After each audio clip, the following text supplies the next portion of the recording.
Hello, everyone. Hello. We'll wait a few more minutes for everyone to join. We still have one presenter who has to show up.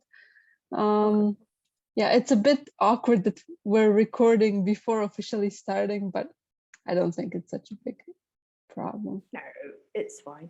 Now, my internet's been absolute crap all day, so I'm the chat monitor. I'll try my best. I'm keeping my video off for this reason, but I'm following everything closely.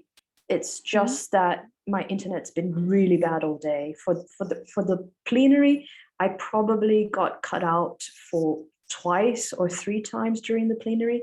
So that's the only reason, but please know that I'm paying very close attention. Okay. Wonderful. Okay.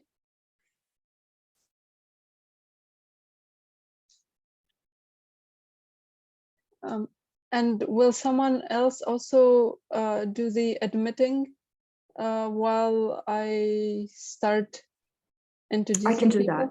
Yeah, I can do that. Yeah. Okay, okay. Okay. Well, we're still waiting for Andrew, so either way, we should wait at least 5 more minutes, I would say. Cool. Hi, Chunhui. Hi. Can you hear me? Yes, yes. Okay. Hi, Todd. It's good to see you. Thank you. Same to you. Laura and I have been writing back and forth about 17 times a day over the past 3 months, planning Saturdays or Saturday's event. Yes. Oh, Susan is here. Wonderful. Hi, Drew. Oh, Andy is here too, so we can basically start any moment now.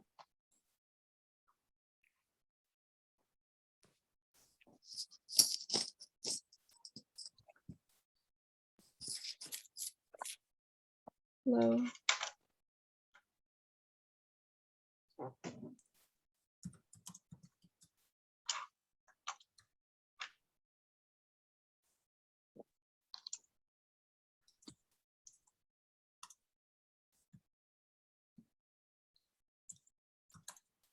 Okay, just to check if Andy's connection is okay. Andy, you were just about to unmute. Okay. Yeah, I'm Everything here. is okay. Perfect. I'll give ourselves one more. I'll give us one more minute, and then we should get going.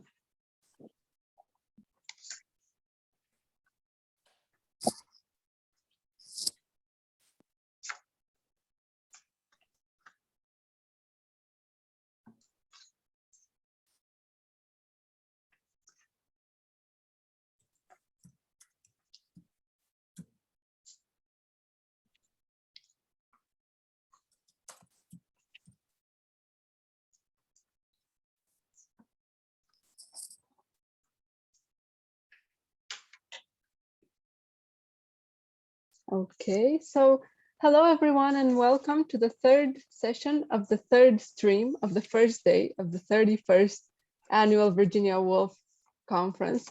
The topic of today is the ethics of life writing, and we have 3 very exciting speakers. I first want to outline how the session will be structured, so I will introduce each speaker before letting them speak. That way it's easier to keep track of what's happening. After each talk, we will have about 1, maybe 2 minutes to finalize our notes. The talks are around 15-20 minutes, and then we will have plenty of time for discussion. So our first speaker for today is Chunhui Lu, who is a PhD candidate from the University of New South Wales, Sydney. Her thesis focuses on Virginia Woolf's late novels, looking at Woolf's art of life writing through the lens of affect. She works under the supervision of Professor Helen Groth, Professor Paul Patton, and Professor Chris Danta. And Chunhui, you can start. The floor is yours.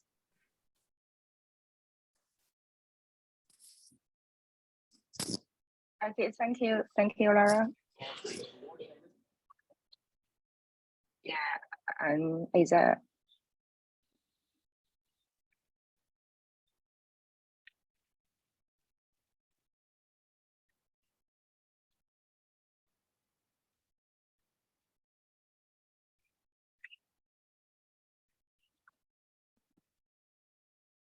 Do you need to share your screen? yeah, I'm finding the button to share the screen and so sorry. It's At it's the the green bottom, button in the green middle. button.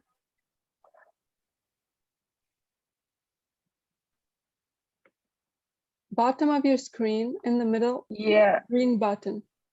And I enabled it for everyone, so it should work. okay.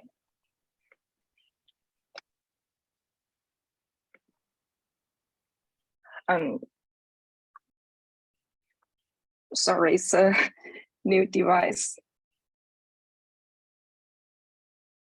I don't know why it does not work on this computer.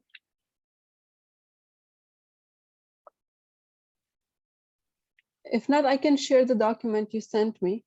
Yeah, that easier? yeah. Thank you. Yes, Could okay. you? Yes, Yeah, I please.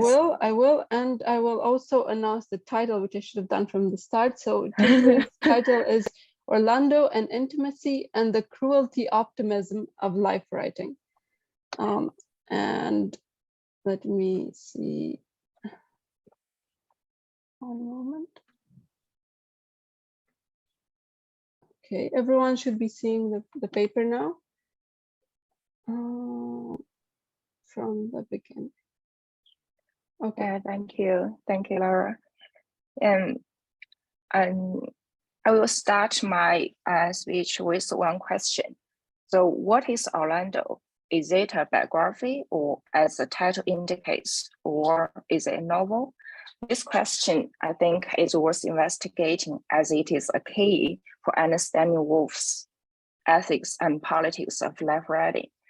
American poet Conrad Aiken correctly predicted that readers would be unsure whether it's to regard it as a biography or a satire of biography, a history or satire of history, a novel or an allegory.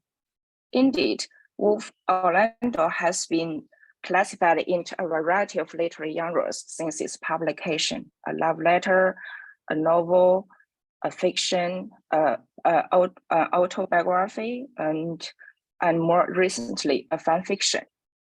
Indeed, Woolf was conscious that the title of the book would confuse her reader before its publication. In her diary, Woolf imagined a scene of debate in a bookshop on whether Orlando was a novel or a biography. Woolf was aware that it would confront people's publication of a biography, people's expectation of a biography, and it might not sell well because of this. Woolf, however, stubbornly called it a biography. It was for fun, Woolf said, but more importantly, for drawing attention to the problematic genre of biography.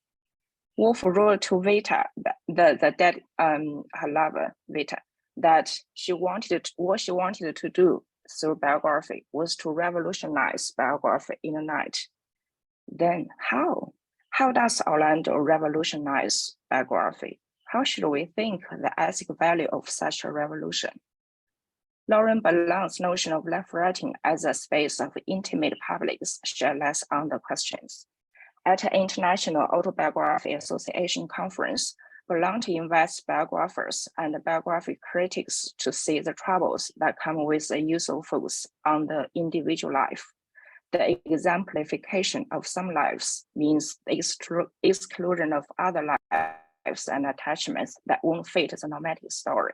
Biography, Ballon states, is the most destructive conventionalized form of normality.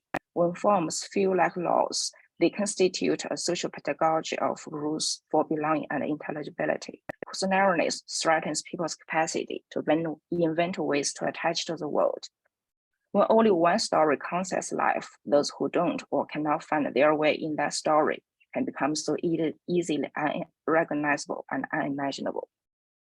Blount interrogates the mystic idea of good life, and the biography that adheres to the fantasy notion of exemplarity. She asks, what does it mean to have a life? Is it always add up to something? Would it be possible to talk about a biography of gesture, of interruption, of reciprocal coexistence? Shouldn't life writing be a primary laboratory for theorizing the event? For Blount, life writing should be a laboratory of attachments, experimenting with facts and materials from real life, and in order to mobilize attachments, to reveal the hidden lives and produce new forms for life. Life writing, perceived as self-conscious forming of attachments and aesthetic form of expectations, asks us to focus attention on how the dynamic attachments pass through the biographical subjects and other forms of life on the page, and how they resonate with our private affects or disrupt our expectations of life and broaden our vision of life. By thinking life writing through the dynamic of attachments, we can detect the cruelty of traditional biography, and which adheres to the fantasy notion of exemplarity, which excludes some lives and marginalizes them. Woolf's deliberate attempt to confront a reader's expectation of biography is interesting, but calling Orlando a biography, yet falling short of their expectation of biography, and by making the biographical subject a fictional character who lives for more than 300 years and become a woman halfway, Woolf appeals us to ask, what is life writing? Biography Hafton. What can be said as having a life, and what life is proper subject for biography? And how does traditional biography contribute to the minority, people of the minority, as they often privilege some lives and affect and dismiss others? And most importantly, how should one write and read a life and a life writing so as not to reproduce the normative perceptions of life? Drawing on Blount, I argue that Woolf alters the terms by which biography as a project of restoring and capturing lives is written and read. Woolf refuses the drives to exemplarity, and that defines the biographical genre, replacing it with the aesthetic structure of affective expectation that redirects readers' focus from fact gathering and the detailed rendering of territories into a reflective process of affective attachment. By inserting fiction into biography, Woolf builds a laboratory for life, experimenting with the raw materials from Vita and creates Orlando a life which is impossible to find a model in real life, so as to disrupt our expectation of a life and a biography as an exemplar of good life well lived, and to cut through our aesthetic and moral investment in the idea of the exemplary good life for themselves and for others. To replace facts of an individual life with the dynamic attachments is an important move for Woolf's feminist politics. Woolf begins her writing life in an era when biography centers on the public lives of great men. She was aware that writing in a period of transition when wars, the change of social environments, the development of psychoanalysis, and the reaction against the 19th century habits of mind means a change of human attachments and a revolution in life writing. For Woolf, the crucial problem of life writing is a tug between fact and fiction and the difficulty of representing personality. Because the facts about life was obscure, mostly the life of women, are often absent from the public history and the official biography, especially the biographies written by her father. Is biography, national biography is centers on the great men, the facts of the men of genius, and the target of that biography was to set the national identity for that age. So. For Woolf, women's lives are absent from the what so-called facts. So Woolf thinks fiction must be used. As Anna Smith observes, Woolf respects a masculinist tradition in which women's experience is excluded from traditional history and biography, and thus from public life. And Woolf's project of life writing is a way of bringing lives obscure into the public sphere. Orlando draws out the effective repertoire of great men from biography. It does not impose an image of men of genius on the male Orlando, nor muse the sexually adventurous life of Rita when she becomes a woman. Rather, it unfolds the fluid and changing attachments, primarily fictional attachments, that cancels out the importance of gender. What makes Orlando unique and excellent to me is that it departs from traditional biography, inserts fiction into facts, confuse them, and transform into a succession of detachments and attachments that passing through and between characters. Both Orlando and the biographer are written in as fictional characters whose most intimate consciousness and feelings are recognized and presented by an omniscient narrator. The fictional knowability entices us from fact gathering into the attachments circulating around the adventurous Orlando and the perplexed biographer. The book Orlando presents a map of negotiations between Orlando and the biographer. Orlando is always hiding, changing, and becoming something that no one can expect it. And the most dramatic one is the change of sex. The biographer is always pursuing, guessing, and struggling for a proper position between fact and fiction. The detachments and attachments unfolding through Orlando and the biographer indicates that the art of life writing parallels the art of living. Both are a precarious business, a project of cruel optimism, to evoke Lauren Ballon. Orlando lives for centuries through the oscillations between the spirit of age and the personal life, between public expectations and public expectation for an undated noble man, but he's not. And the oscillation between public expectations and intimate desires, between freedom and precarity. A stable and secure identity is unattainable and indeed undesirable. Likewise, for the biographer, writing a life in this process of selecting material from a vast amount of facts, organizing it through a certain order, and compose a story with a tool of language, inevitably involves something unknown, something unprivileged or lost. And in consequence, the efforts to give shape to a life through biography involves violence to the dynamics of life itself. A perfect method or form is impossible.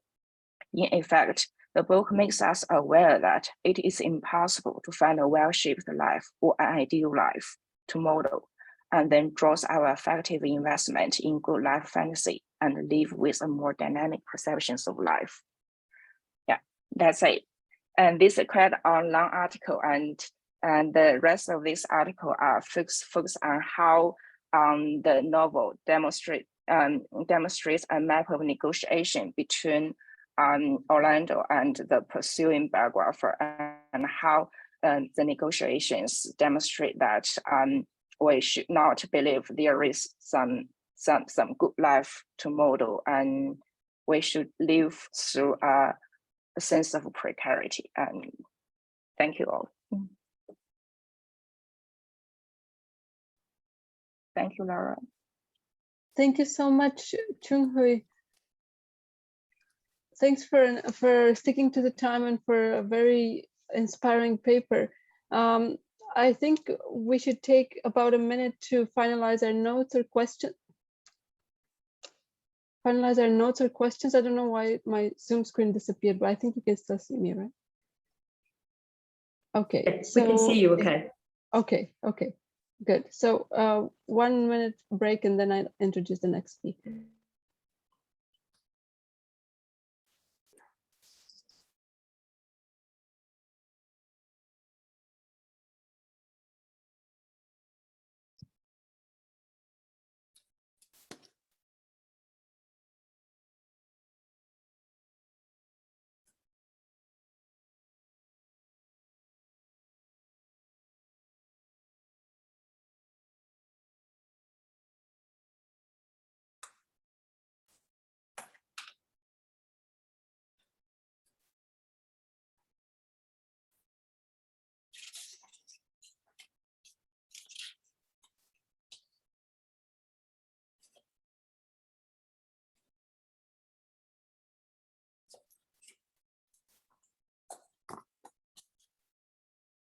to introduce Todd Avery. He's professor of English at the University of Massachusetts Lowell. He's the author of Radio Modernism, Literature, Ethics, and the BBC, 1922 to 1938, and many essays on the Bloomsbury Group, including 2 biographical essays in Cecil Wolf's Bloomsbury Heritage series on Desmond and Molly McCarthy and on Saxon Sidney Turner. He's also the editor of unpublished writings of Lytton Strachey early papers. Todd will be presenting today about biofiction, the new biography, and the ethics of the fact. Todd, the floor is yours. Take it away. Thank you, Laura. Can you hear me okay? Great. So somebody has probably already said this, but I think it's worth repeating that the Bloomsbury Group's life writing activities were so universal and persistent, and the enduring fascination with their lives is so great that we may as well go ahead and, without doing any consonantal harm, just call them the Biography Group. They regularly practiced biography, autobiography, memoir, diaristic sketches, biographical fiction, fictional biography, miniature fictional biographies for the BBC, and even home movies recording the events of an ordinary summer's day at Hampspray House. Biography was, of course, central to Bloomsbury, and their practice and their theorizing of it offered an opportunity for rich ethical reflection, and specifically a reflection centered on facts. I'd love to include in this discussion the full range of Bloomsbury's life writing activities, but I've got 15 minutes. But I will mention, in case anyone might be interested and not know about it, Marjorie Strachey's wonderful biographical novel about Frédéric Chopin, and her biographical novel about King David, and also her biographical studies of Italian 19th century revolutionaries, just in case anyone's interested in pursuing Marjorie Strachey, some of whose works were published, in fact, by the Hogarth Press. But I'm thinking primarily of Lytton Strachey and Virginia Woolf, who played a leading role in the transformation of British biography through the 1920s and 1930s, and in whose modernist biographical experiments, together with those of Harold Nicolson, Bethany Lane locates the antecedents of biographical fiction. At the heart of Strachey's and Woolf's respective theorizing and practice of biography resides a shared preoccupation with the relationship between the biographer and what Woolf calls the biographical fact. By fact in biography, she writes in her 1939 essay, The Art of Biography, we mean facts that can be verified by other people besides the artist. In the late 1920s, Woolf thought of biography as an art and of the biographer as finally an artist. She saw things this way in her enthusiastic, forward-looking review of Harold Nicolson's Some People in 1928. By the end of the following decade, while writing her only full-length biography of Roger Fry, Woolf was consigning biography to what she called the lower level of mere craft, as she puts it in her ambivalent comments on Strachey in The Impressionistic Art of Biography, 1939. For his part, Strachey consistently asserted the intrinsic artistry of biography. He claimed for himself the privileges of an artist in what we might call plastic biography.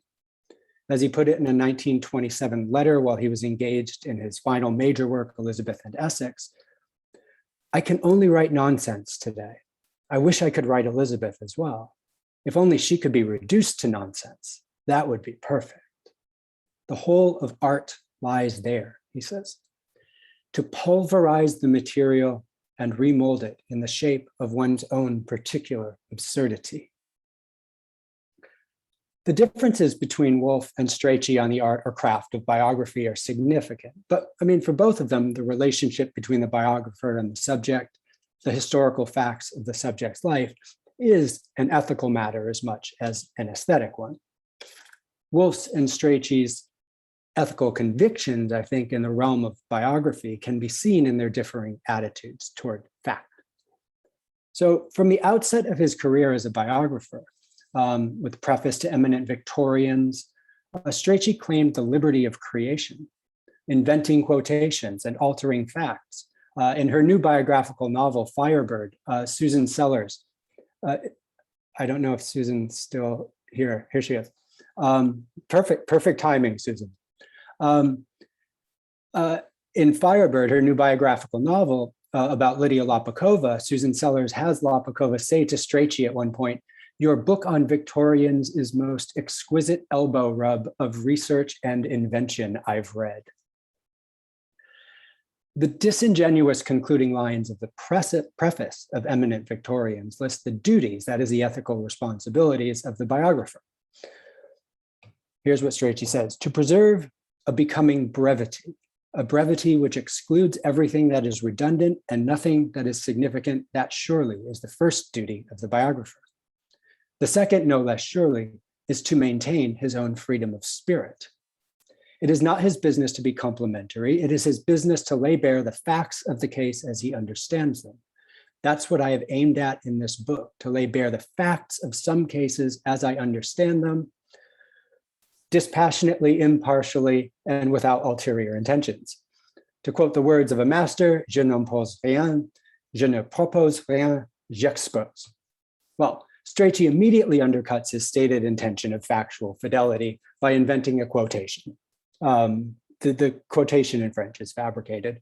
And he had done this previously, habitually even, in papers for the Cambridge Apostles, as well as in a published book review a few years earlier of A History of Rome. I mean, maybe Strachey is signaling a kind of cavalier disregard of facts. As far as I know, every edition of Eminent Victorians from 1918 to today includes a curious factual error in the very next sentence. That is, in the first sentence of the first portrait of Eminent Victorians. Henry Edward Manning was born in 1807 and died in 1892. Well, Manning was, in fact, as Strachey knew, born smack dab in the middle of 1808 in July. It wasn't January 1st, December 3rd. I mean, he was right in the middle of the year. And such a disregard of facts occurs elsewhere in Eminent Victorians too, all over the place, evidently in the interest of art and the biographer's freedom of spirit. Quote, "But let us return to the solidity of fact," Strachey writes at one key moment in his portrait of General Gordon, following several pages of admitted speculation.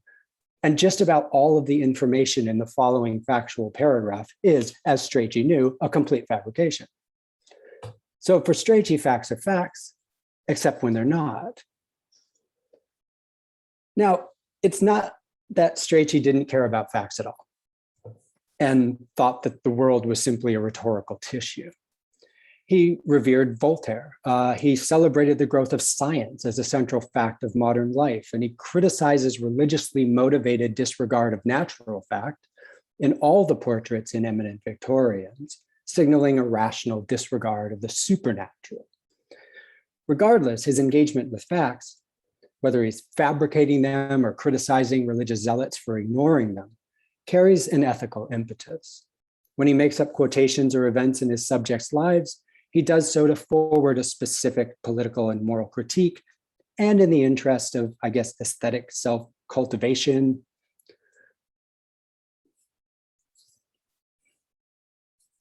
When he criticizes religious zealots for ignoring facts, he does this to satirical ends. But at any rate, an intentional engagement with facts and with the discourse of factuality occupies the heart of his satire on the Victorians. And this is something that Strachey would consider later in his career. Now, Woolf's biographical ethics, I think, are very different from Lytton Strachey's because of her attitude to facts. In The Art of Biography, 1939, Woolf praises the Strachey of Eminent Victorians and Queen Victoria for apparently hewing closely to facts, despite the necessary selection and manipulation of them that a biographer must engage in. And she criticizes the later Strachey of Elizabeth and Essex for trying to fuse what she regards as incompatible elements of fact and imaginative speculation in biography. It's unclear whether Woolf knew precisely where or that in those earlier works Strachey was fabricating and otherwise refusing to submit to facts, even when he explicitly invoked them. But it seems clear from this late essay of Woolf's that the mixture of fact and fiction that Strachey introduces as a generative hybridity, it was seen as such by A.J.A. Simons, Osbert Sitwell, Harold Nicholson, Andre Maurois, and others. As it was seen as opening up new possibilities for life writing in the direction of what we might now call, or what we now call, biographical fiction, biofiction. But Woolf recoils from this admixture of fact with fiction as an aesthetic adulteration. But not only aesthetic, there's an ethical problem here as well for Woolf. And I think this can be seen clearly if The Art of Biography is read as a companion piece to her most scathing and urgent challenge to patriarchal values. Woolf's argument in Three Guineas, just as in Parts of a Room of One's Own, depends for support on biographies. With allowances, again, for necessary biographical selection and manipulation. It also requires the accuracy of the facts that compose those biographies. The first use of facts from a biography occurs in the 4th paragraph on the 2nd page, where Woolf quotes a letter establishing the foundational topic for her argument of paid-for education, from Stephen Gwynne's biography of the Victorian scientist explorer Mary Kingsley. Gwynne's biography of Kingsley provides what Woolf calls a solid fact, a fact so solid indeed that it casts a shadow over the entire landscape. It is the fact, the obvious fact, end quote, about women's education historically that enables Woolf to found her argument on the perspectival differences between her and her correspondent. There follow rapidly passages from other biographies and autobiographies, both in the text and in Woolf's notes. And still in the first few pages, an explicit comment on the usefulness of biography for establishing the relative subject positions and the difficulty of communication between educated men's sons and daughters.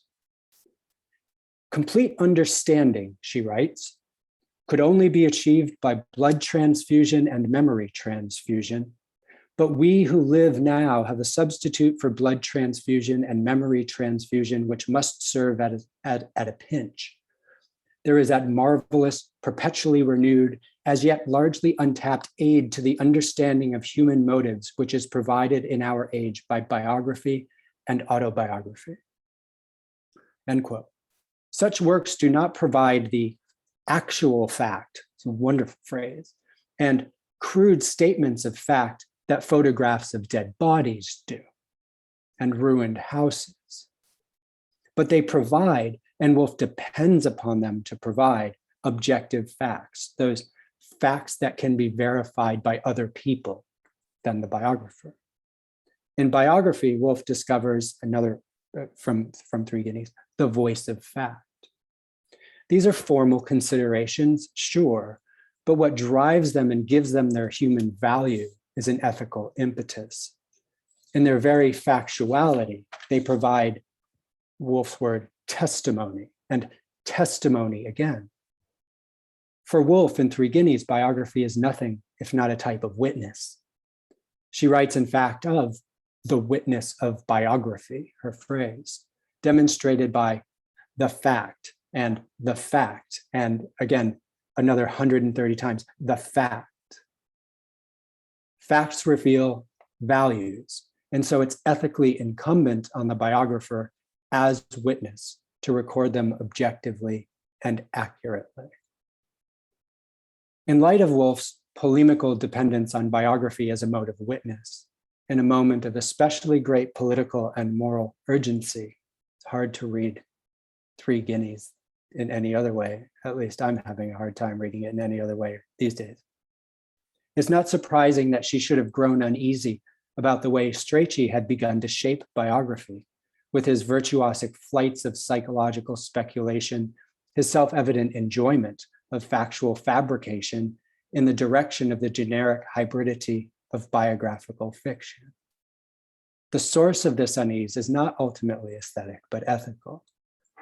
Because for Woolf, Strachey's ostensible methodological failure to fuse fact and fiction in Elizabeth and Essex constitutes a missed opportunity to reveal, as she writes in The Art of Biography, the true features of the human face, a suggestive and resonant synecdoche that calls to mind an influential ethical thinker who began publishing at this same time, Emmanuel Levinas.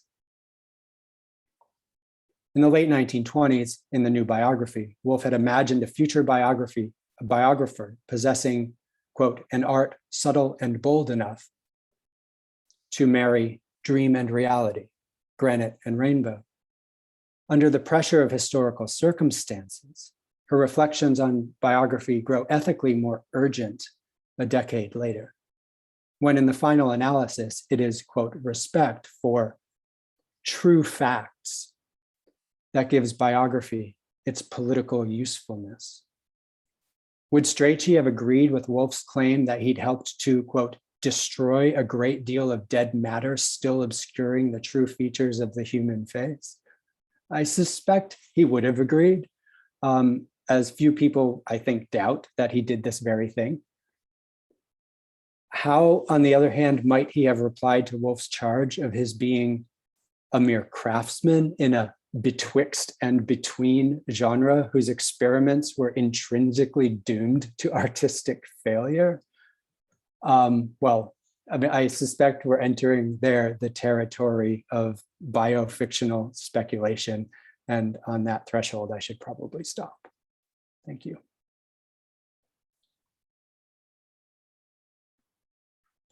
Excellent. Thank you so much, Todd. Thank you so much. We will also take 1 minute to reflect, write down, finalize notes or questions, and then we will move on to our last speaker.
Should I go or?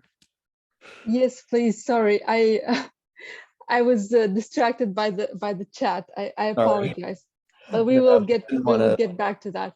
No, I was trying to type something in the chat about the mentions of fact in 3 games, but we'll get back to that in the Q&A. So Andrew Cohen is a doctoral student in English at Harvard, focusing on the legacy and reception of modernism, specifically the work of Virginia Woolf, E.M. Forster, and D.H. Lawrence in contemporary fiction. He has presented his research at the New England Modern Language Association and American Comparative Literature Association's annual conferences, among other venues. In addition to his academic work, he is also the book review editor for Harvard Review. And it is my pleasure to give you the floor, Andrew, for a paper titled Virginia Woolf and the Fraught Ethics of Biography. The floor is yours. Thanks very much. And I don't mean to stifle the chat at all. Please keep typing. That was such a fabulous talk. Thank you, Todd. I also apologize in advance because I may be retreading some of the same ground that the other 2 speakers have covered. So I will do my best to kind of not repeat things that have already been said, but there will be a little bit of that. My talk is entitled Virginia Woolf and the Fraught Ethics of Biography.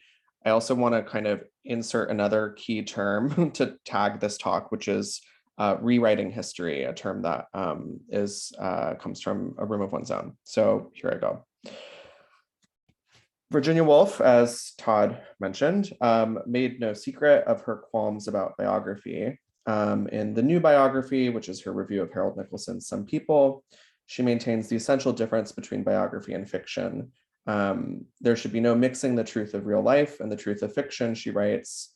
And then in a more scathing review of Lytton Strachey's work in The Art of Biography 12 years later, she reiterates that biography and fiction should not mix, the same word.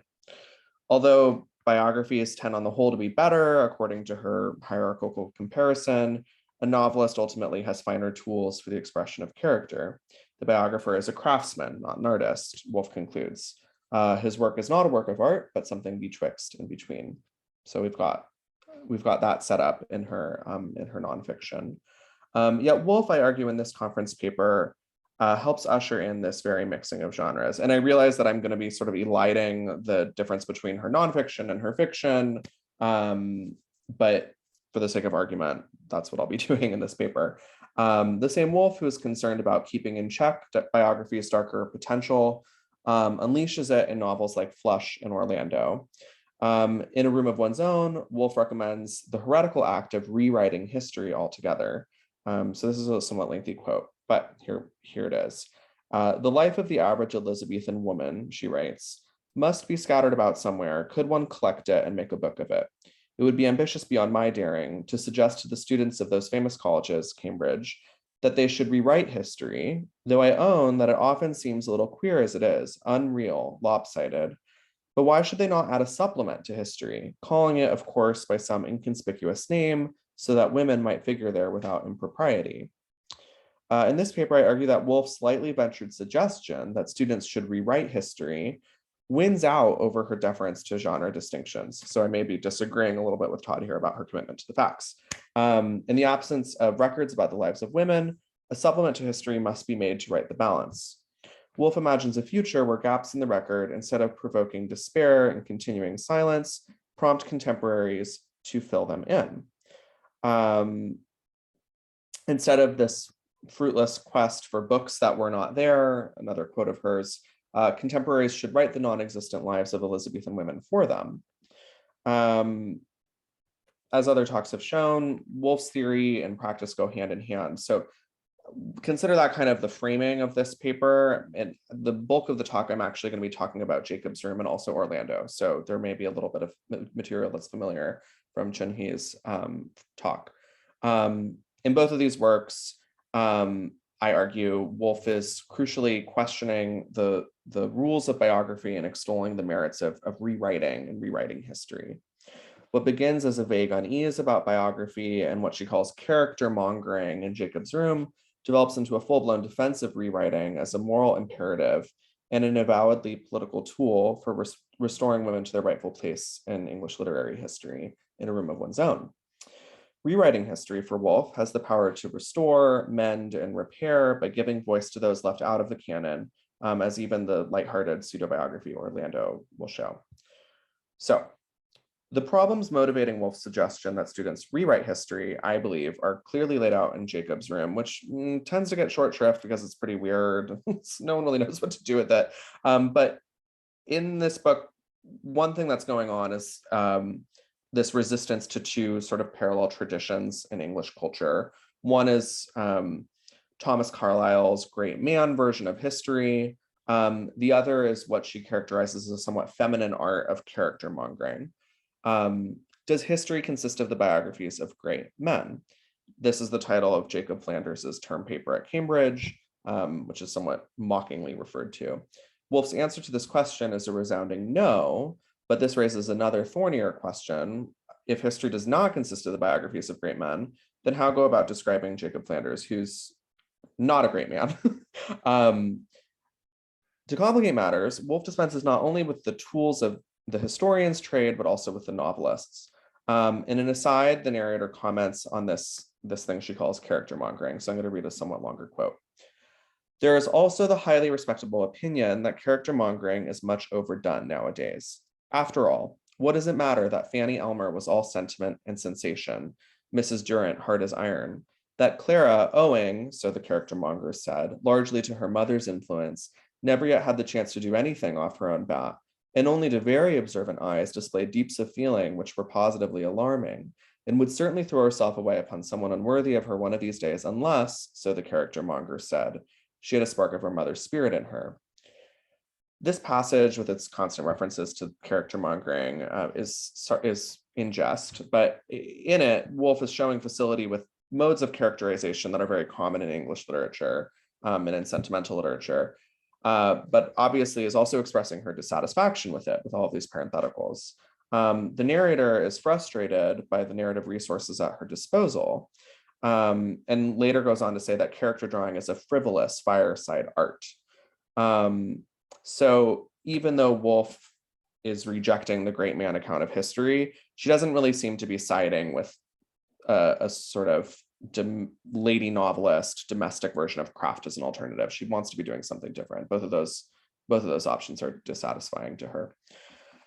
Biography and character mongering then prove inadequate for describing Jacob or really anybody. The refrain of Jacob's room, stated at the beginning and the end of the novel as a sort of apologia, is, "It is no use trying to sum people up." Yet the same narrator comments elsewhere, "But something is always impelling one to hum vibrating like the hawk moth at the mouth of the cavern of mystery," kind of mystical language, endowing Jacob Flanders with all sorts of qualities he had not at all. What remains is mostly a matter of guesswork, yet over him we hang vibrating. On the one hand, this seems to be an admission of failure. How can a book about Jacob fail to provide any picture of him at all? On the other hand, this is exactly Woolf's point. Jacob isn't just Jacob, he could be anybody.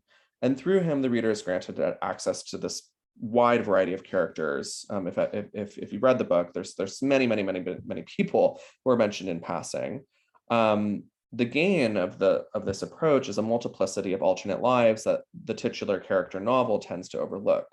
All the potential lives, the would-be novels about peripheral characters, lend Jacob's Room a tantalizing quality. The novel could be about anyone, it just so happens to be about Jacob.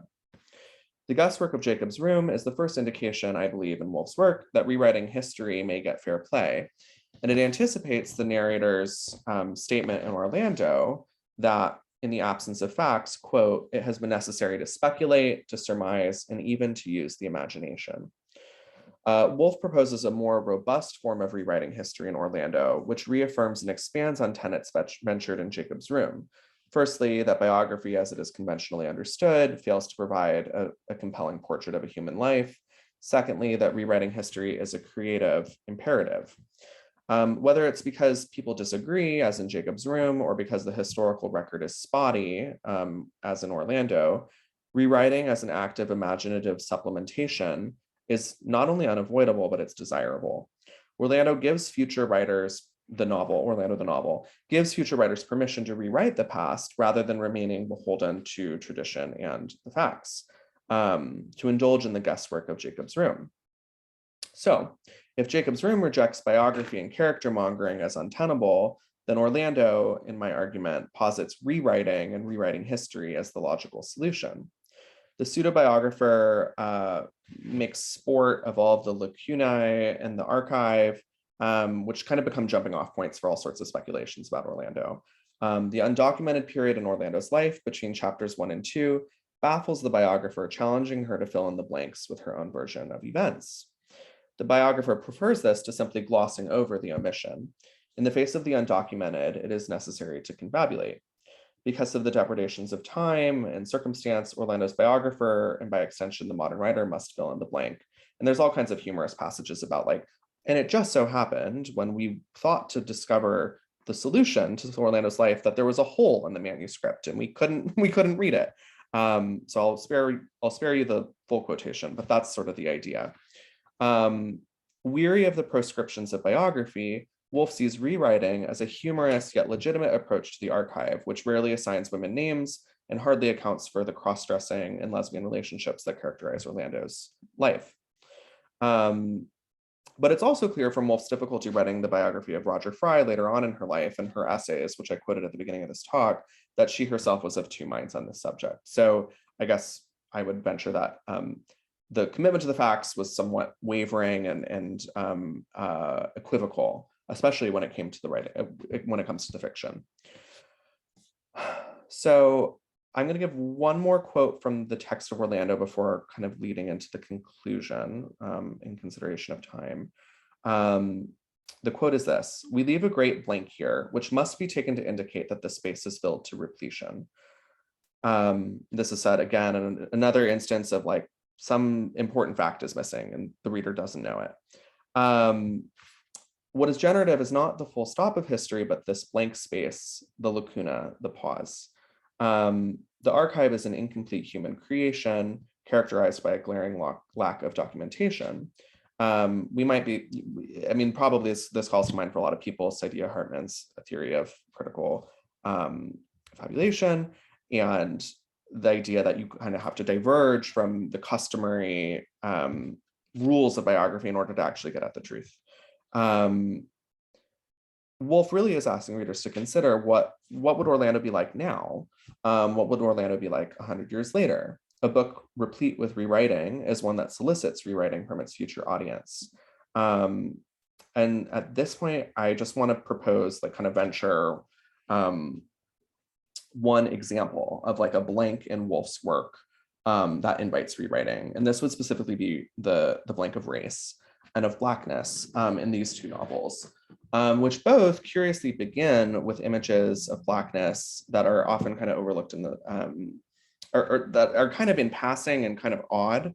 So I'll begin with Jacob's room because this probably is a little less familiar. But in the opening scenes of the book, Jacob, a young white boy in England, is on the beach and he is looking for maternal comfort in the mirage-like sight of a Black woman. The quote is this: "A large Black woman was sitting on the sand. Jacob ran towards her. 'Nanny, Nanny,' he cried. The waves came round her. She was a rock. She was covered with seaweed." The Black woman is to young Jacob's eyes Nanny, no sooner seen than relegated to the role of caretaker in his mind. After that, she is simply a rock. First a nanny, then a rock, and really neither. The Black woman in this opening scene of Jacob's Ruin occupies a position of inarticulacy and kind of anonymity. The same pattern appears in Orlando, where Blackness is seen to be kind of this great archival abyss or void. And I'm not really decided on whether like Woolf is really like, the racial dynamics of Orlando are fraught, to say the least. But the opening scene of the book is of Orlando slicing at the head of a Moor in his country home. So it's this extremely violent kind of racist image that begins the book. And actually throughout Orlando's life, Blackness plays this really crucial role. So the first experience Orlando has at the theater is of a sort of a Punch and Judy type show that's of Othello. It's kind of essentially kind of like a minstrel show. And then later Orlando attends a royal masque, which like reading between the lines is almost certainly The Masque of Blackness by Ben Jonson, which is this kind of unusual, again, really early example of minstrelsy. So I want to end just with a provocation, which is like, what is the life story of this Moor whose head Orlando has strung up in his home? What is his history? Who is going to give him speech and him words? Although extremely racist and disturbing, the presence of this figure cannot be overlooked. And so I'm not really saying that Woolf has like somehow anticipated contemporary racial politics or is like an anti-racist author, but I am saying that she may be kind of inviting the sort of reparative rewriting or rewriting of history that she herself is practicing in a lot of her work. And if we look at someone like Toni Morrison, who wrote her master's thesis on Woolf, she does this very thing with the play Desdemona, which is a retelling of Othello, which spotlights not really Desdemona so much as Barbary, who's this imagined Black nurse and nanny to Desdemona growing up. So it's an interesting work. If you haven't seen or read it, it's worth checking out. In any event, though, for Woolf, the future of English literature lies with rewriting history.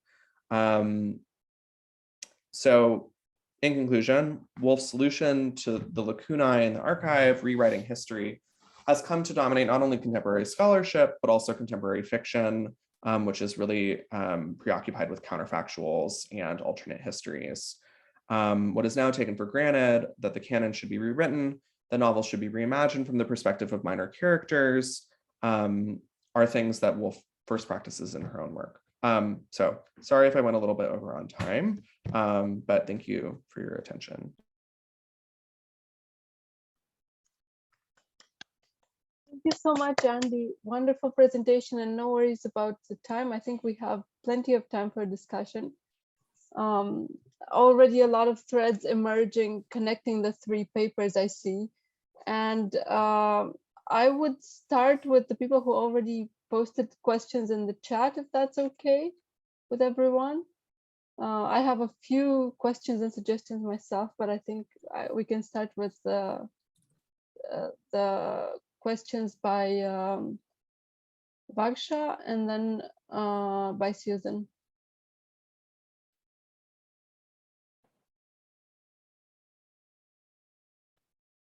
So you can unmute yourselves and discuss your questions.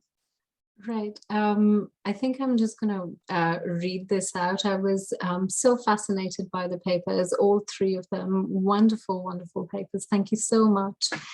And I was just thinking about how the two positions that Virginia Woolf is having are not so far apart, because she is, of course, saying that we should imagine women's lives that are missing from the archives, or we can now extend it to people of color or whatever.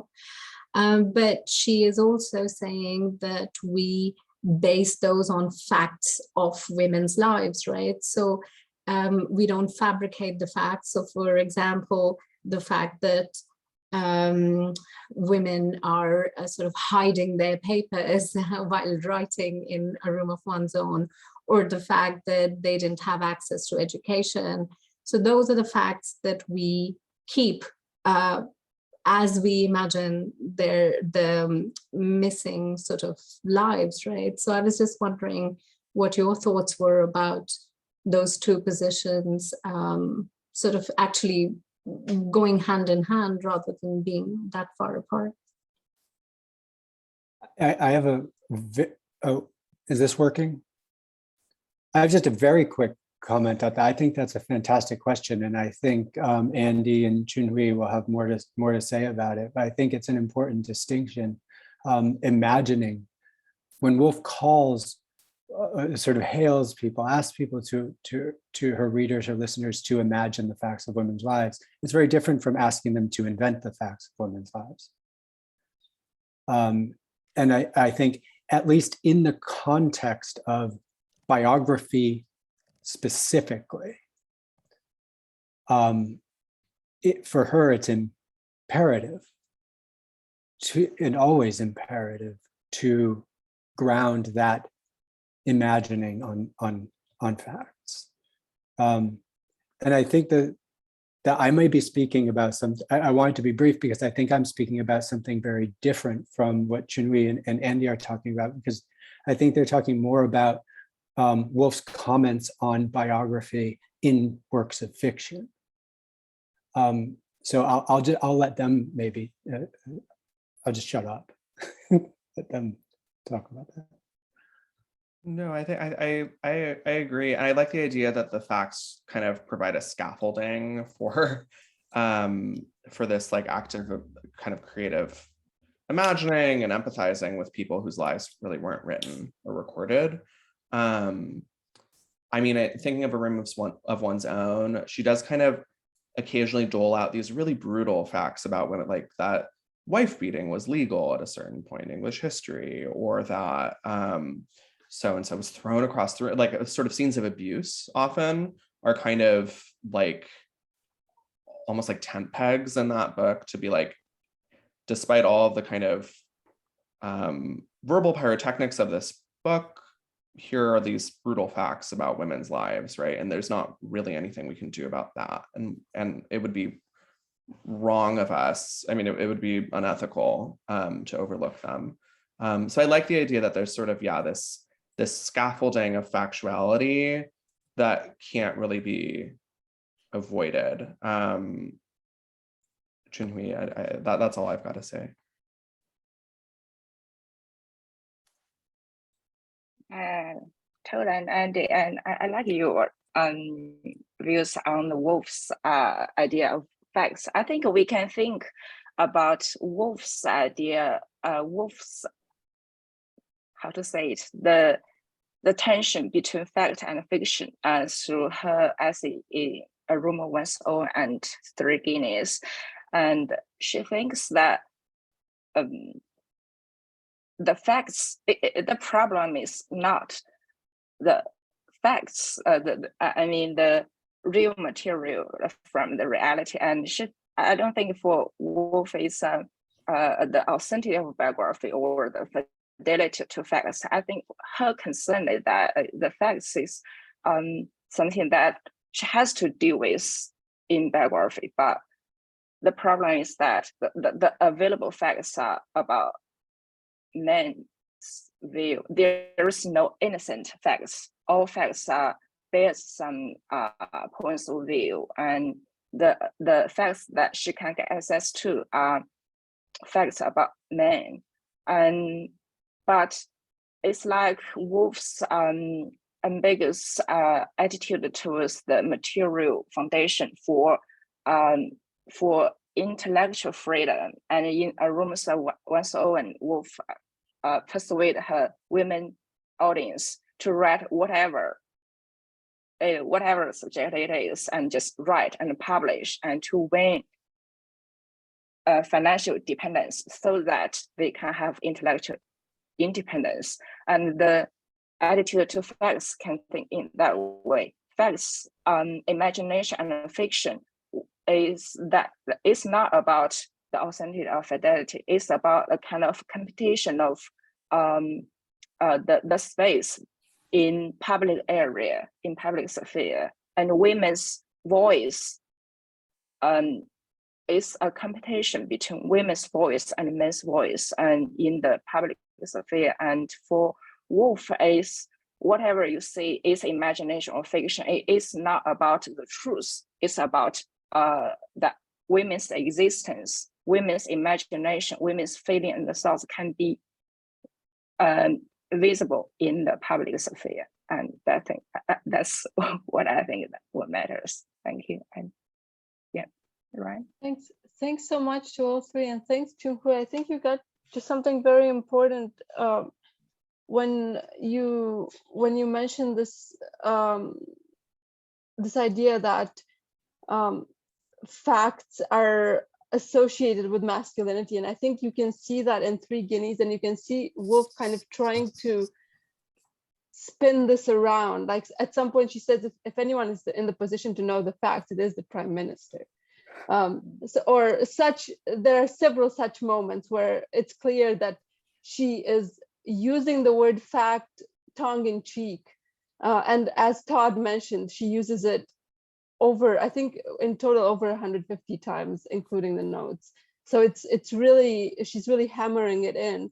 But the fact that she's using it so much allows her to use it ambivalently, sometimes subscribing to the rhetoric of facts, to the importance attributed to facts, and sometimes kind of withdrawing from it and playing with it.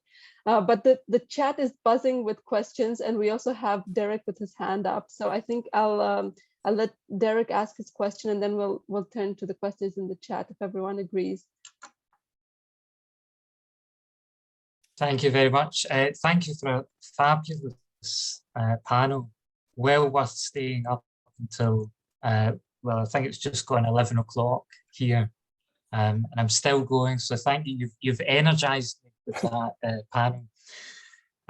I would just like to bring Flush into this discussion, because I'm thinking about this difference between imagination and invention.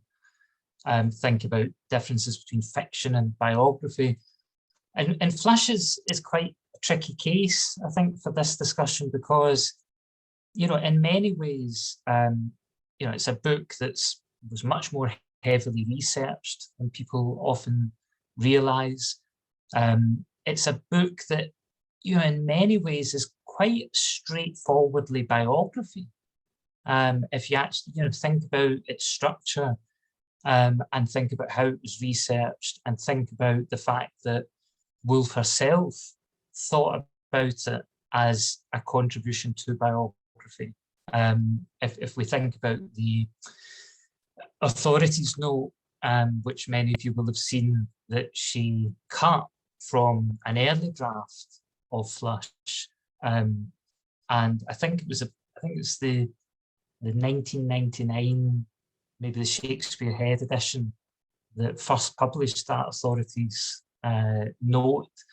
And in it, she's very self-conscious about the fact that she's writing a biography.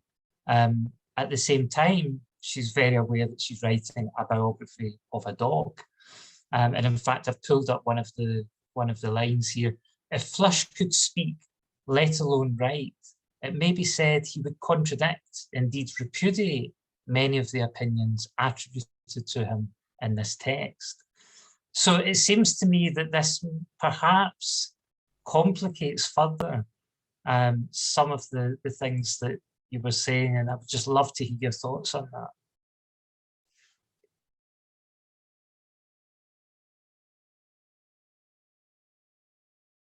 That's it. Just talk to me about Flush. Andrew, please. I can go. Unless I see someone raising a hand. Did she want to? I just want to agree with Derek that I've taught Flush twice, and it goes over very, very well. And one thing we often talk about is the amount of research that goes on, that it's a life of Elizabeth Barrett Browning in disguise, that it's also Virginia Woolf in disguise. And you can do so much with Flush, and yet it is the biography of a dog. Other people have done these kind of animal things. A.N. Wilson has a book called Stray, and there's Paul Auster, a man in Baltimore. He's homeless and he has a dog, and I can't remember the name of the book anymore. And it's similar. So I just wanted to really just repeat what Derek said. I also have to go pretty soon, so I want to point out that another area that we could talk about is historical fiction. The Journals of Mistress Joan Martin is fascinating how well she recreates that. And the poor young woman was going to get married, and we hear then she died. And in the same volume, there's a Memoirs of a Novelist, which is a satiric account of why biographies of women can have so little truth. So there's other ways. I like Flush, or there's a satiric biography, or the historical fiction, because I think that Joan Martin is another, and that's another one I've assigned to students, and another one that's gone over very well. So I always like the ones that go over very well with students. So I'm enjoying this enormously. I too. Thank you.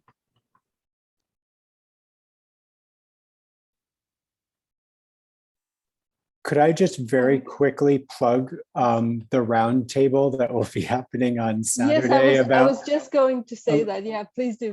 About biofiction. Lucia Baldrini will be speaking on the topic of Flush, the ethical dilemma, as one of the members of the round table.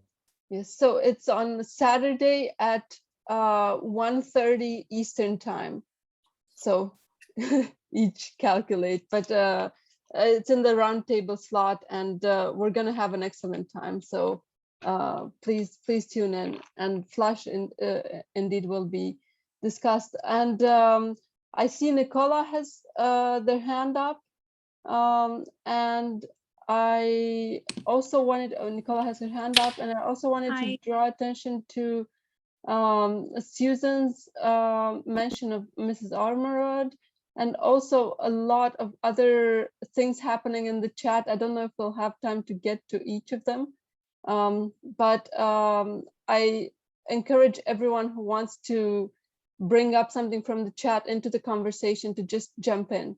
But first, Nicola, please go on. Okay, yeah, thank you. I was just actually people suggesting other things as well, which I know there's so much we can talk about, but I was looking recently at Mary Gordon's Chase of the Wild Goose, which is the book that the Woolfs published in 1936 at the Hogarth Press about the ladies of Llangollen.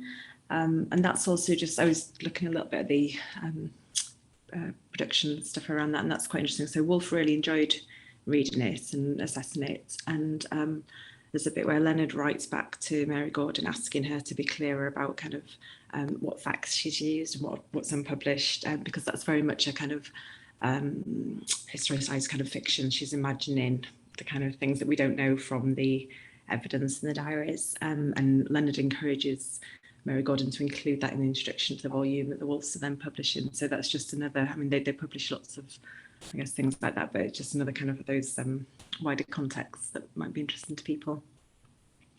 And Chase of the Wild Goose has been republished actually next year by a new startup press. So yeah, thank you for the papers. They're all really, really interesting.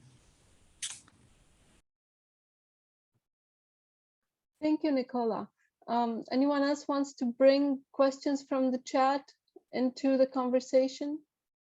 I know that some people dropped a hint and then had to leave. But if not, I have a couple of questions and suggestions, if no one is rushing in this moment. So I was wondering, this is mostly a question for Chunhui, but maybe it's interesting for everyone. I've recently been reading Katrina Nidul's book Meta Biography. I'm probably massacring her name, but it's Katrina Nidul or Dul or whatever the Irish pronunciation is. And her book on meta biography is quite interesting because it makes an argument kind of straddling biography and biofiction about this self-reflexive dimension of biography. And I was wondering if Orlando doesn't fit perhaps there, because you were kind of hesitating to call it a biography or a novel, and discussing how Woolf called it a biography with the risk of being in the wrong category and decreasing sales and stuff. So she definitely reflected, and in the book she reflects a lot on the craft of biography. So I was wondering if this notion of meta biography could be useful. Yeah, thank you, Laura. Yeah, it's I remember many critics also call Orlando a meta biography because the presence of the biographer, Orlando's biographer, is also a character in that novel or in that book. Yeah, yes, yeah. But in my view, the presence of biographer in Orlando and Woolf is playing on the genre of biography by making the biographer, Orlando's biographer, as a character, and because in Woolf's generation there is a discuss about the relationship between the biographer and the subject, and she argues in the new biography it says in the age it is equality, a new equality between the biographer and the biography. It's not kind of like a widow and mourning for a dead husband, and is or the hero worship. It's like equal. I think the role of biographer in Orlando is not. It is a way of reflecting on biography, but more importantly, it is kind of like a method of mocking the genre biography, and also to suggest a more democratic relationship between the biographer and the biography. I remember I have read Derek Ryan's book on the comments on the wedding ring in the chapter on Orlando. I think Woolf's attitude towards the genre biography is like the wedding ring. It is the object by which that Woolf can mock that tradition, that genre, and that history, and it's something that he can base on and he can mock, he can play on. Yeah, that's my opinion on the role of biographer and meta biography. Thank you. Chunhui, I'm fascinated by your comment just now, as well as in your in your paper when you were talking about about how Orlando is a book of negotiations between the biographer and the biographical subject. And I think something you just said is really a book. Go ahead and write it. Like start tonight. You're describing the modernist moment, and sort of Woolf recognizes this too in her essays on biography. The 1920s and 1930s, she recognizes them as this really fascinating historical moment in that development of what had always been negotiations between the biographer and the biographical subject. But the modernist biographers, experimental biographers, are making that negotiation very explicit in their work, and creating a kind of meta biography, as well as doing other things. And I think you bring that out very, very clearly. Yeah, I agree with you. Yeah, that I really like Woolf's comment on latent stretch in the art of biography. And as you said, Woolf is kind of like assume latent stretch was writing all the facts, but actually latent stretch is kind of like more like a pioneer in imaginating on facts. And also I remember I have read an article on the distinction between Woolf's attitude towards fact and fiction and latent strategies. I just want to ask Todd, how do you think the basic argument is that latent strategy was yes, he did insert imagination and fiction into facts in the biography, but Woolf is more adventurous than latent strategy, because latent strategy was doing this was for sustaining an image of the biographical subject. For example, he just gave some facts about King Elizabeth, and to keep the image of the Elizabeth in last stage of her life, and it's a mourning one. And Woolf, however, does not intended to make a consistent image of the biography, and instead she creates the biographies like very heterogeneous and inclusive and multiple selves. And that's how do you think of that? I haven't read latent strategies biographies, and just want to ask you, is that, how do you think of that opinion? My quick answer is I think you're absolutely right. Okay, yeah. Absolutely. Woolf is a much more radical theorist of biography, and imagines potential directions for biography that never occurred to Strachey.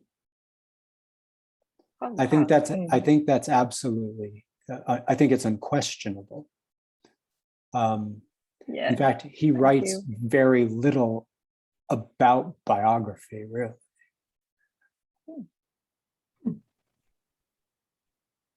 Yeah, thank you. Thanks. I have a couple of questions for Andy, but first I want to read a question from the chat that someone asked me to read out. Well, Rachel can't read it out loud. So I know the new biography much better than the art of biography. Am I right in having understood that the latter represents a sort of change in approach from the former, Todd? If so, does Woolf ever reflect back on Orlando in relation to this change, and or in relation to her later biographies of Flush and Richard Fry?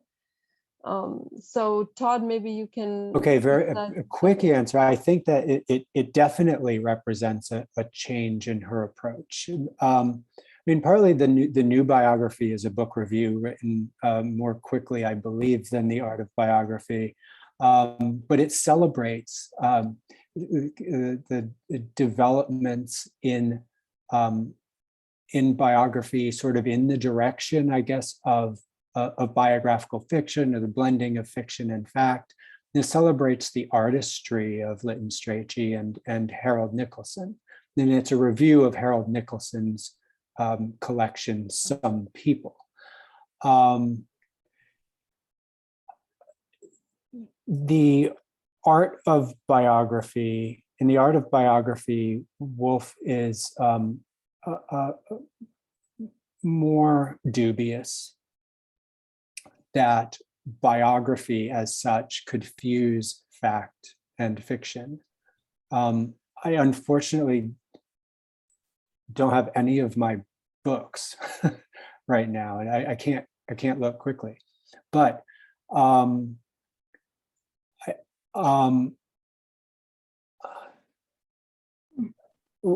what I suspect that I imagine Hermione Lee discusses this in her opening chapter of Woolf's her Woolf biography.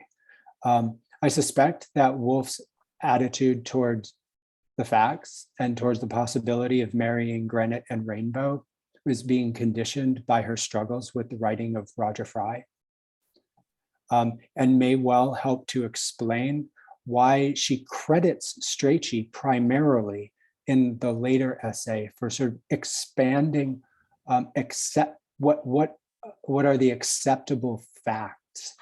It's kind of a quantitative argument rather than a qualitative or a methodological argument. And so she sort of,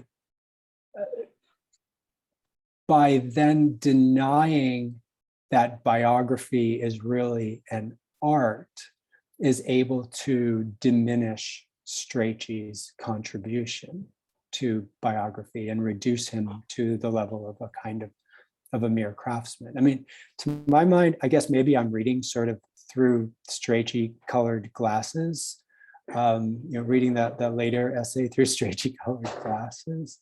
But there's a kind of echo there of her earlier comments, her kind of snarky comments on Arnold Bennett and John Galsworthy and H.G. Wells in Mr. Bennett and Mrs. Brown, where she says, to go to these writers and ask them how to write a novel is like going to a bootmaker and asking him how to make a watch.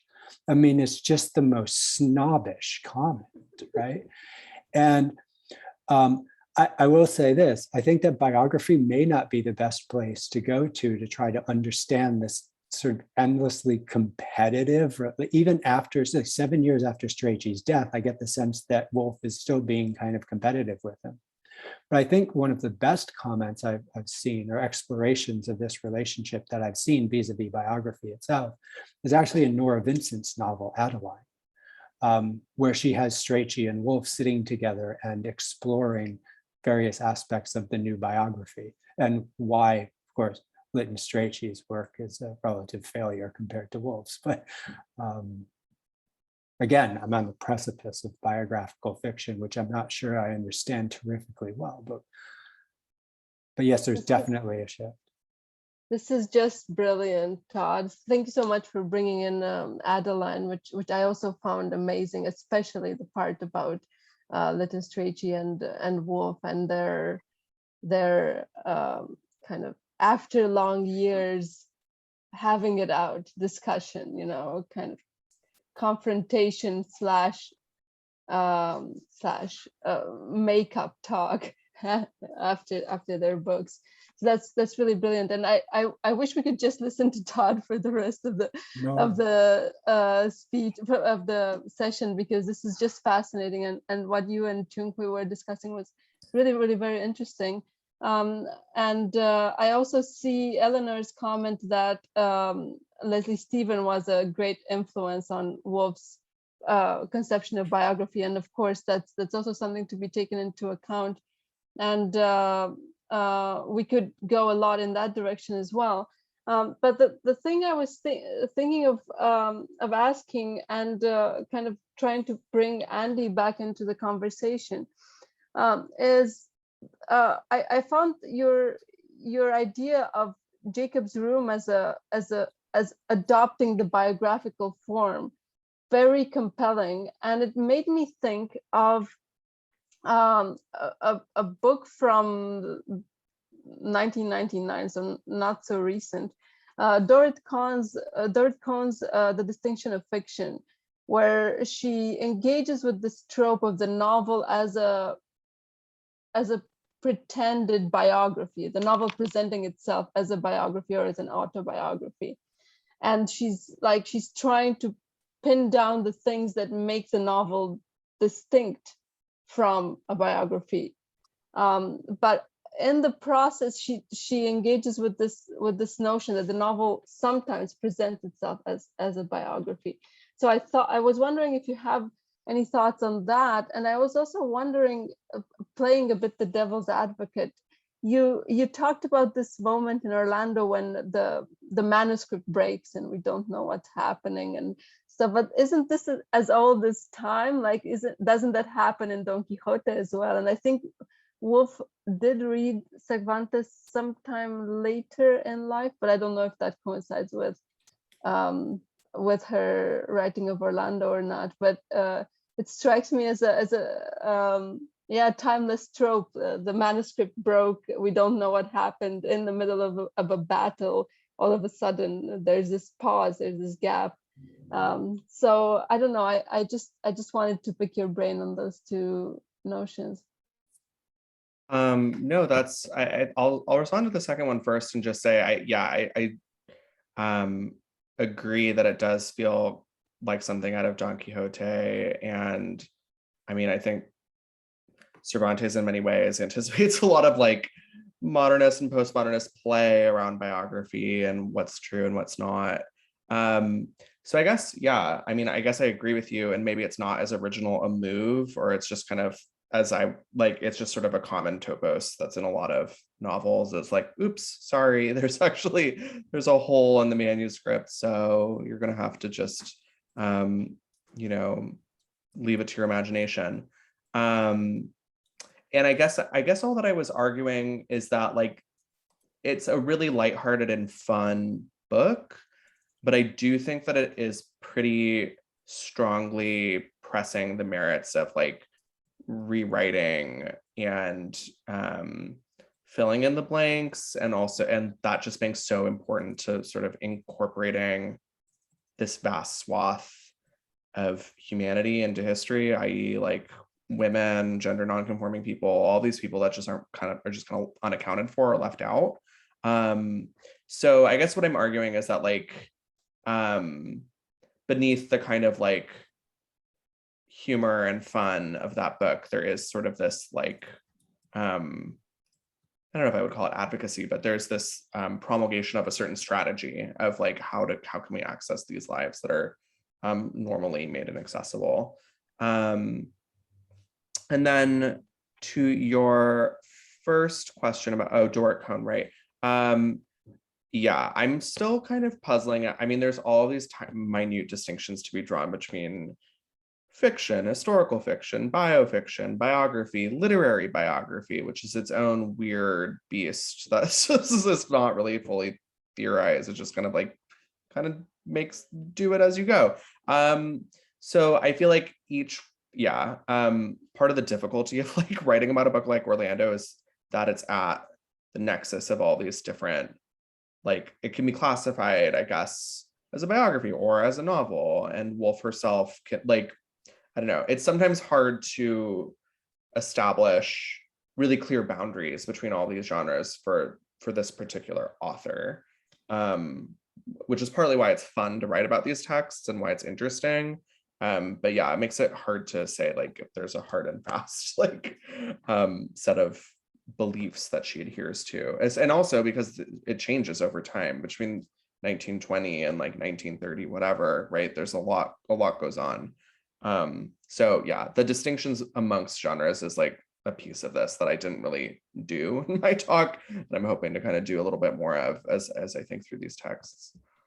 I loved Chunhui's comment where she, and it kind of made my head spin, where Chunhui, you said that Orlando inserts fiction into facts. And I'm thinking, well, wait a minute.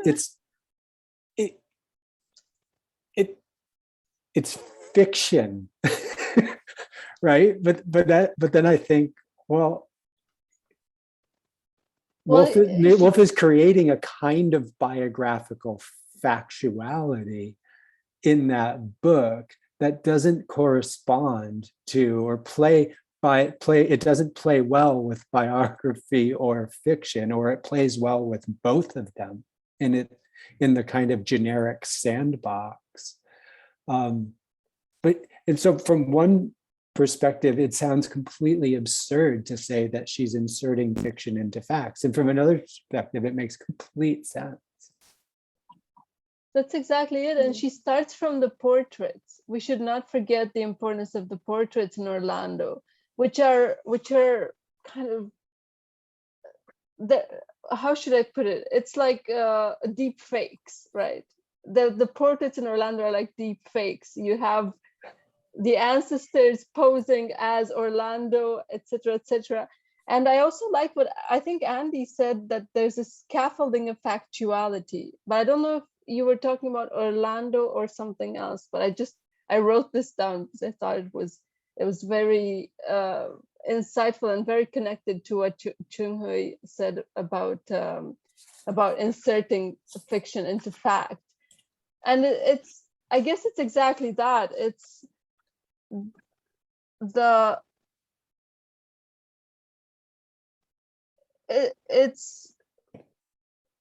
fiction that makes us think where the missing facts are.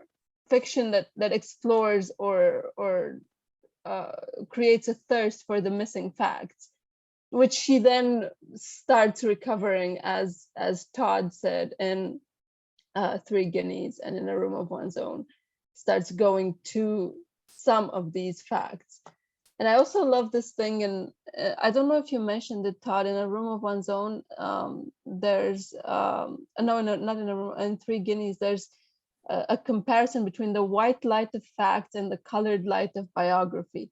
And that made me, again, ponder, is biography fact, or is it different from fact, given that there's a different light it casts? So, yeah, there's such a slipperiness in the way Woolf uses the word fact in that essay, and in the way she uses biography in Orlando, and in the way she uses so many of these concepts. And then in The Art of Biography, she wants to kind of bring clarity after muddling all these waters. She wants to bring clarity. So there's a particular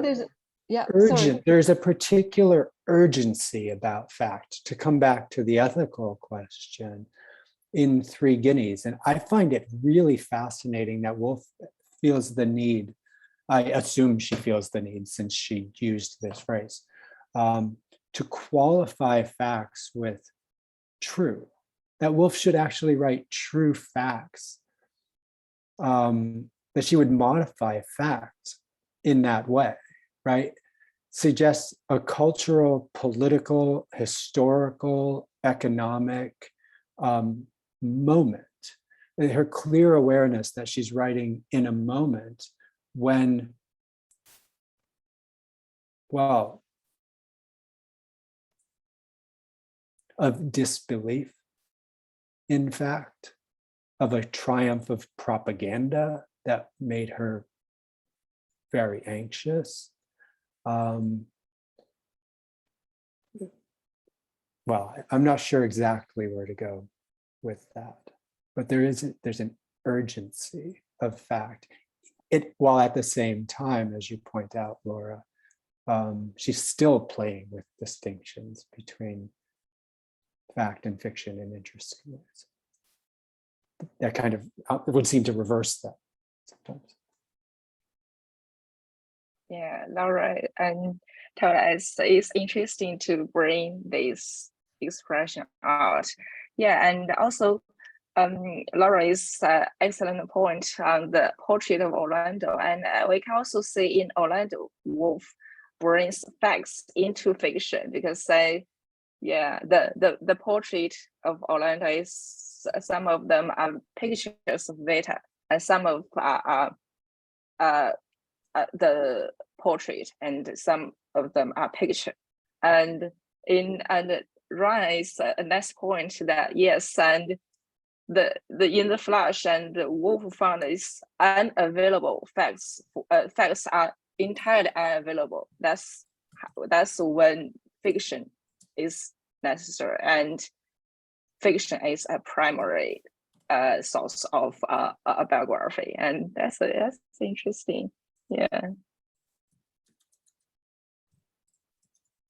Thank you all. It's midnight here, so I would love to stay a bit more, to be honest, but I think Rita, you are the chat moderator, so I suppose you will be the strict one calling time, or should I have that ungrateful function here? I don't know.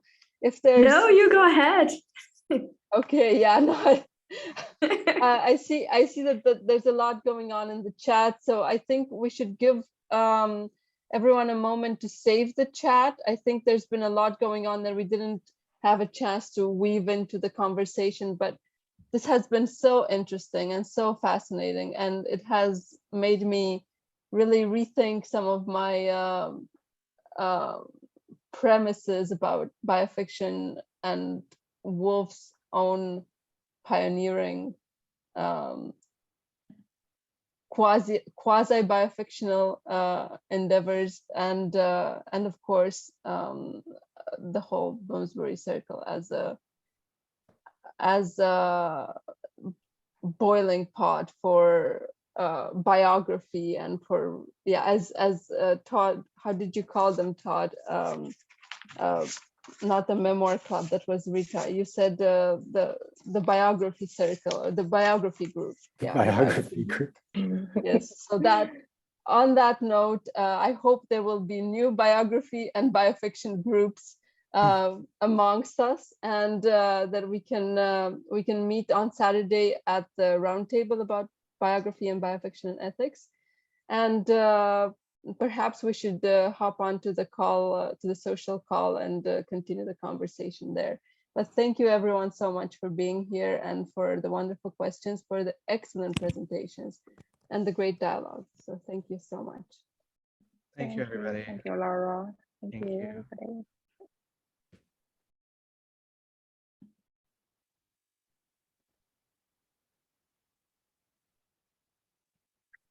Bye. Thanks again. The recording goes until the end, so there's no informal time, but thank you. Thank you. Yeah. Bye.